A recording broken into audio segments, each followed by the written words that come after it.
Depression রোগের কোনো ওষুধ, মন খারাপের কোনো ওষুধ। আমি বলছি যে যেখান থেকে শুনতে পাচ্ছেন প্র্যাকটিক্যাল করে দেখবেন, ভালো লাগলে করতে থাকবেন, ভালো না লাগলে বাদ দিবেন। আমি প্র্যাকটিক্যাল করেছি সেটা আপনাদেরকে বলছি।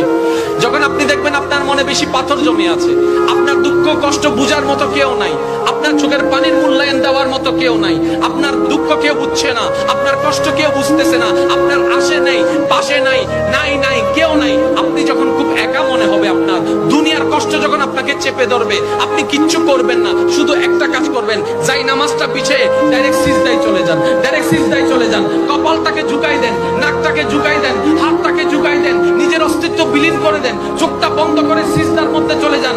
আল্লাহর ওয়াস্তে করে বলছি, কিচ্ছু পড়া লাগবে না, শুধু সিজদার মধ্যে পড়তে থাকেন, সিজদায় পড়ে থাকেন, কান্না করতে থাকেন। ওনাকে বুঝান যিনি আপনি না বললেও সবকিছু বুঝে, ওই রবকে জানান যিনি আপনি না জানালেও সবকিছু জানে। দুনিয়ার মানুষ তো আজকে বললে কালকে চুপ উল্টাই ফেলে, ব্ল্যাকমেইল করতে শুরু করে। রব তো সবকিছু জানার পরেও দোষ গোপন করে রেখেছে। ওই রবের দরবারে সবকিছু বলতে থাকেন, 1 মিনিট 2 মিনিট 3 মিনিট,